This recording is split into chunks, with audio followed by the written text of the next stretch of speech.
그러면 디지털 대전환 시대 이후의 시대는 뭐냐? 저는 우주 시대다 라고 보고 있습니다. 이 우주 시대는 1960년대에 케네디 대통령이 쏘아 올린 달 탐사선으로부터 열리기 시작했습니다. 그로부터 50년 후 지금 다시 미국이 달 탐사선을 보냈죠. 그런데 그때와 차이점이 뭡니까? 그 당시에는 케네디 대통령 시절에는 사람이 직접 갔고요. 지금은 무인 달 탐사선이 갔죠. 1960년대의 우주 시대는 그냥 꿈이었습니다. 드림이었습니다. 그런데 지금의 우주 시대는 단순한 꿈은 아닙니다. 이건 현실입니다. 그러면 어떻게 이 우주 시대가 현실이 될 수 있느냐? 이거는 디지털 대전환 시대이기 때문에 그렇습니다. 인공지능 시대이기 때문에 인간이 할 수 없는, 이거는 우리가 우주는 무한하기 때문에 할 수가 없어 라고 생각했던 것을 가능하게 만들어주는 시대입니다. 그럼 이 우주 시대가 되면 우리는 어떻게 바뀌어야 되느냐?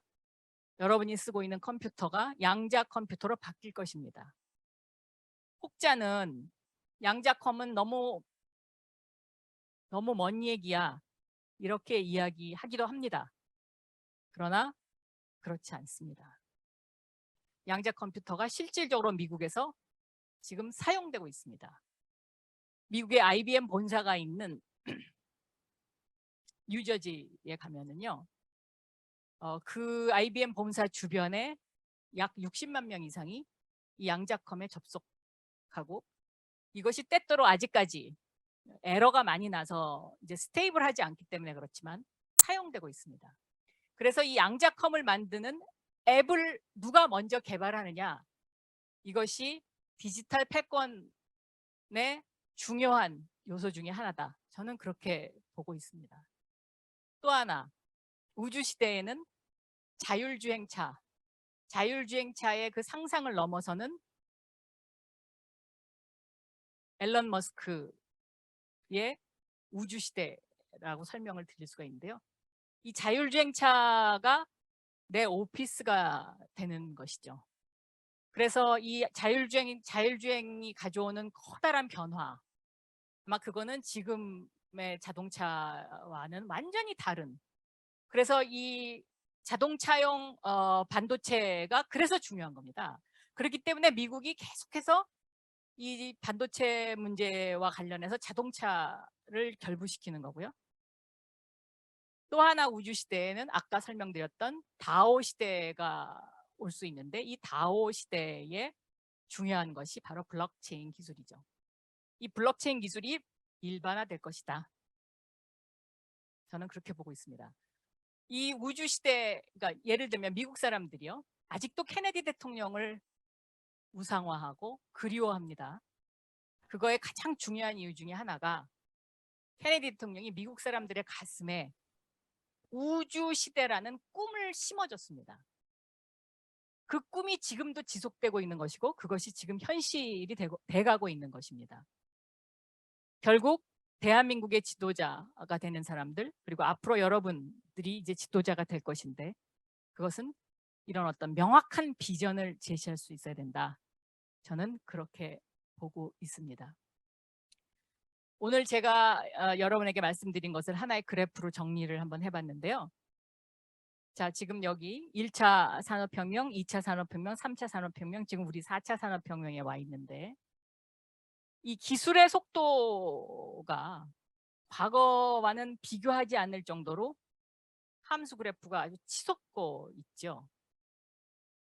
과거에는 1차 산업혁명 시절에는 자동화라고 제가 말씀드렸어요. 인간이 하는 근육을 기계가 대신하는. 이때는 기술이 중요했어요. 그런데 지금은 융합이 중요하고요. 단순하게 융합만 해야 되냐? 응용할 줄 알아야 됩니다. 그러면 응용할 줄 알려면 어떻게 해야 되냐? 창조적인 마인드를 가지고 있어야 돼요. 그럼 이 창조적인 마인드는 어디서 만들어지는가? 과거의 1차, 2차 산업혁명 시대에는 수직적 리더십이었어요. 팀장이 오늘 이거 하자 그러면 전부 그거 하는 시대. 3차, 4차 산업혁명 시대는 수직적 리더십으로는 생산성도 만들어낼 수 없고 창조적인 마인드를 가질 수가 없습니다. 다 자율된 분화된 자율화된 회사일 거니까요. 각자 알아서 하는. 그러려면 수평적 리더십이 만들어져야 됩니다.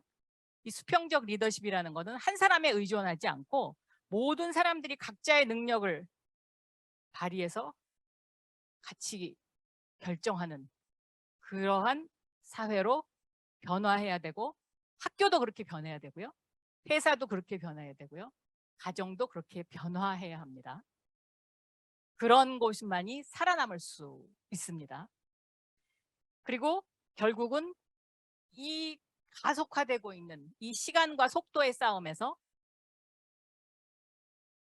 살아남아야 되는데, 그 시간과 속도에서 싸움에서 살아남으려면 수직적 리더십 갖고는 도저히 쫓아갈 수가 없는 것입니다. 수평적 리더십만이 이거를 지켜나갈 수 있고, 그리고 해낼 수 있습니다. 1920년대 해가 지지 않는 나라 영국, 그 당시에 유명했던 T.S. 엘리엇 시인이 그 당시의 영국을 이렇게 표현했습니다. 역사는 영국에 있다. 그런데 지금 이 역사는 어디 있습니까? 바로 여러분한테 있습니다. 이거 제가 그냥 하는 이야기가 아닙니다. 제가 증거를 댈게요. 지금 5G 시대잖아요. 5G를 가장 먼저 상용화했던 나라가 어디죠? 그렇습니다. 대한민국입니다. 2019년 3월 달이었습니다. 자, 그러면 1G 1971년으로 제가 기억하는데요. 아날로그 보이스, 그러니까 아날로그 보이스를 전달하는 1G 시대에 가장 리딩 국가가 어디였습니까? 미국이었습니다. 그 다음에 2G 1991년 텍스트 메시지를 보내요. 문자를 보냅니다. 이 당시에 리딩 국가가 어디였습니까? 핀란드였습니다. 핀란드 노키아 망했습니다. 그런데 왜 망했냐? 기술적 혁신과 기득권이 부딪히는데 기득권의 저항을 이겨내지 못한 거죠. 자, 3G 시대 다시 미국과 일본이 석권합니다. 2001년, 2002년 멀티미디어 시대가 바로 3G 시대입니다. 자, 그 후에 2009년 4G 시대, 이때는 어느 나라가 리딩 국가일까요? 스웨덴과 노르웨이입니다. 스웨덴과 노르웨이에서 처음으로 내비게이션 앱을 만들었습니다. 자율주행이 시작되는 것이죠. 그 후 5G 시대, 2009년이 4G였죠. 10년 후 2019년 대한민국이 세계 최초로 5G 시대를 열었습니다. 상용화했습니다. 대한민국의 87개 도시에서 5G가 실현되고 있습니다. 미국은 5G를 실현하는 도시가 57개 도시밖에 되지 않습니다. 그 뒤에 3위가 바로 중국입니다. 50개 도시입니다. 여기서 우리가 잠시 방심하면 다시 나락으로 떨어집니다. 여기서 여러분이 다시 이것을 방아쇠를 끌어당기면 대한민국이 2차 세계대전 이후에 유일하게 인구 5천만 명 이상의 국민소득 3만 불 이상의 선진국이 됐던 것처럼 G5 안에 들어갈 수 있습니다. 한때 우리가 G7 이탈리아를 제낀 적이 있죠. 아마 지금 다시 밀려났을 겁니다. 달러 강세 때문에. 우리가 지금 G10, G7, G8, G9 이 언저리에서 지금 왔다 갔다 합니다. 이거를 G5로 끌어올리는 것, 바로 역사는 지금 바로 여러분에게 있는 것입니다. 오늘 마치겠습니다. 감사합니다.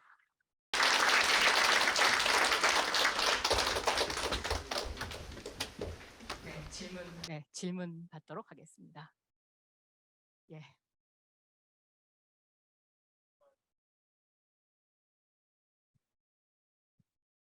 네. 질문이 이제 두 가지가 있는데, 첫 번째로는 그 탈중앙화를 말씀하셨잖아요. 네. 저도 여기에 되게 동감을 하는 게, 제가 군대에서 국부론을 읽었거든요. 애덤 스미스 군대에서 뭘요? 국부론이요. 국부론. 예. 네. 그 후임이 그 돈 주고 사가지고 제가 빌려가지고 읽었는데, 네.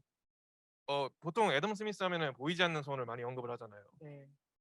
그래서 많은 사람들이 자유시장이 무조건 옳다 이런 얘기를 자주 하는데, 정작 책에서는 애덤 스미스가 이제 이런 독점을 되게 경계를 하고 있더라고요. 저도 그래서 이렇게 독점을 좀 경계하는 스탠스를 굉장히 좀 공감을 많이 하는데, 그 디지털 협동조합, 뭐 굳이 저희 나라 말로 표현하는 게 그거지만 어쨌든 그런 것들을 언급하셨잖아요. 그거를 뭐 협동조합 중심의 경제를 가장 잘 이행하는 국가 중 하나가 이탈리아라고 저는 알고 있거든요. 특히 북부 쪽이. 네.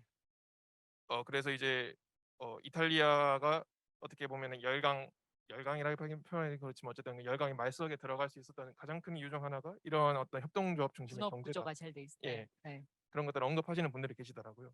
근데 반면에 이러한 그 뭐 수평적 가치 창출의 어떤 경제적 형태가 단점도 많이 가지고 있다 이런 식으로 표현하시는 분들도 많아요. 어, 그에 반해서 저희 나라 쪽은 뭐 좀 경우가 좀 다르긴 하지만은 수직적으로 좀 이루어지는 그런 부분이 많다고 표현을 하시더라고요, 다른 분들이. 그러면 혹시 이런 탈중앙화적인 경제 체제가 도래했을 때 수평적인 가치 창출이 가지는 단점에 대해서는 어떻게 생각하시나요? 단점이요. 예, 단점은요. 이제 그 형태가 어떻게 되느냐에 따라서 나누어서 생각을 해야 된다고 생각해요. 예를 들어서 자동차 제조업, 자동차를 만든다. 이거는 사실은 수평적 거버넌스로는 좀 힘들어요. 그렇지 않습니까? 찍어내는 거니까. 똑같은 형태가 반복되는 거. 근데 똑같은 형태가 반복되지 않고 뭔가 다양화돼야 되는 이런 상황에서는 수평적 리더십이 만들어지지 않으면 성공할 수가 없습니다. 그러니까 예를 들면 일론 머스크가 하는 테슬라는 아직도 수직적 리더십을 가지고 있어요. 그런데 구글은 수평적 리더십의 대표적인 회사예요. 거기는 토론 문화가 발달돼 있고 그다음에 승진하는 것도 직원들이 결정하고. 근데 이 수평적 리더십, 그럼에도 불구하고 수평적 리더십의 단점을 이야기하라고 한다면 때때로 급하게 뭔가를 결정해야 될 때, 그러니까 뭐 그럴 때 좀 시간을 요하해야 되는 그런 것들이 약간 단점이 될 수 있겠죠. 네. 그러면 인더스트리별로 이렇게 좀 나눠질 수 있다 이런 네, 말씀이죠. 네, 알겠습니다. 두 번째 네, 질문이 하나 있는데, 저는 민주주의에서 가장 중요한 게 권력의 분립화라고 생각을 하거든요. 네, 그래서 이제 뭐 제가 역사를 좋아해가지고 공부해본 바에 따르면은 고대 그리스나 로마가 공화국 체제였잖아요. 이들이 가장 이렇게 유지할 수 있었던 가장 좋은 이유 중 하나가 시민들, 그러니까 투표권을 가진 시민들. 물론 네, 그때는 중산층에 한정했지만 이런 시민들이 어, 군인이 될 수 있었기 때문에, 즉 이제 권력에 따른 의무를 이행할 수 있었기 때문에 권력을 가질 수 있었고 파편화를 할 수 있었다 생각을 하거든요. 근데 이제 기술 발전을 언급을 하셨잖아요. 저도 이제 기술이 가장 큰 팩터라고 생각을 하거든요.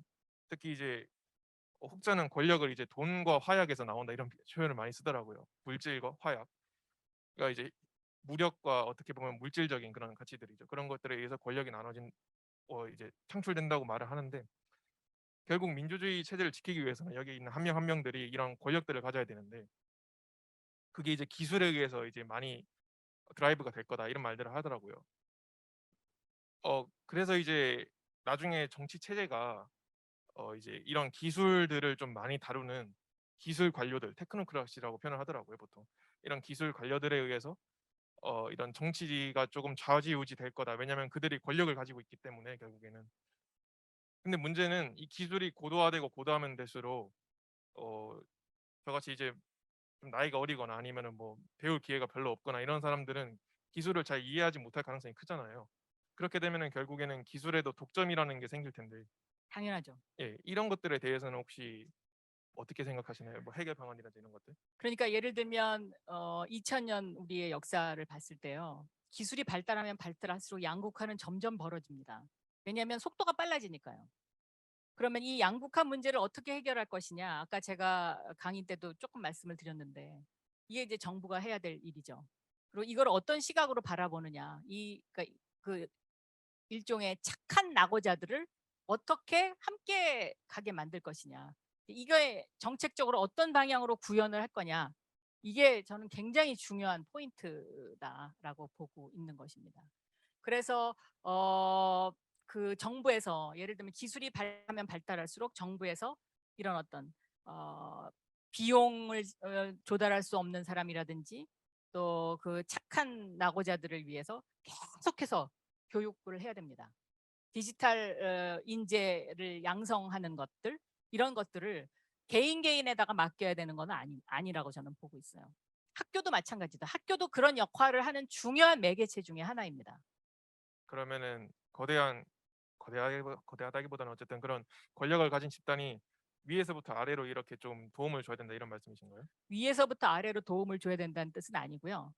그러니까 권력을 가진 집단이라는 표현보다는 예산과 정책을 수행할 수 있는 권한을 가진 사람이 그 권한을 가지고 그 어떤 커뮤니티에 들어와 있는 한 나라에 들어와 있는 사람들에게 골고루 이러한 기술에 대한 지식이 나누어질 수 있도록 시스템을 만들어야 되는 거죠. 그게 중요한 거죠. 자, 저희 질문이 많으실 수 있을 것 같은데 근데 저희 뒤에 총장님이랑 약속이 또 잡혀 있어가지고 좀 늦었거든요. 그래서 아니, 괜찮습니다. 지금 한 10분 정도 괜찮을 것 같아요. 그래요? 네. 그러면 질문 하나만 네, 더 저 받겠습니다. 뒤에. 하겠습니다. 네, 네. 강연 잘 들었습니다. 저는 정의당 기후팀장입니다. 아, 네, 네, 네, 반갑습니다. 예. 에너지랑 국제정사 이야기를 하실 것 같아서 참석을 했고요. 졸업한 지 꽤 됐습니다만. 지금 우크라이나전 이후에 한국도 어떤 상황을 강요받는 그 상황이라고 생각이 들어요. 선택을. 어제 이제 폴란드에 미사일이 떨어지기도 했는데 작년발 기사를 하나 다시 찾아봤는데요. 우크라이나 전이 발발하기 전 2021년도 11월 시점에 전 세계 군수 업계에서 배출한 탄소 배출량이 지구 전체의 탄소 배출 6%를 차지하고 몇 있다고 합니다. 퍼센트요? 6%요. 6%. 네, 그런데 지금 우리나라도 문재인 정부 때 2050년도 탄소 중립, 다른 말로 넷제로를 선포를 했는데요. 이 수치는 굉장히 전쟁 전에 낙관했던 수치가 되어서 이제 이 수치도 전면적으로 저는 기후 활동가이기도 하지만 재조정해야 된다는 걸 인정할 수밖에 없게 되었고요. 또 하나 안 좋은 소식은 이제 최근에 우크라이나를 공격한 러시아가 굉장히 접경에 있는 국가에 속하기 때문에 미국에 무기를 공유한다거나 최근에 폴란드가 무기가 부족했을 때 한국이 뭐 이스라엘처럼 군국주의를 지향하는 것은 아니나 일부 자주포를 수출하기도 했고요. 점점 한국발 이제 군수업의 수출과 연계로 인한 탄소 중립의 어떤 배출량 책임도 늘어날 전망입니다. 그러니 국제 정세와 안보 상황에서 도태되지 않으면서 탄소 중립적 가치를 양립시키기 위해서 어떤 스탠스를 취해야 할까요? 네, 그 문재인 정부에서 2050년까지 넷제로를 선언했는데요.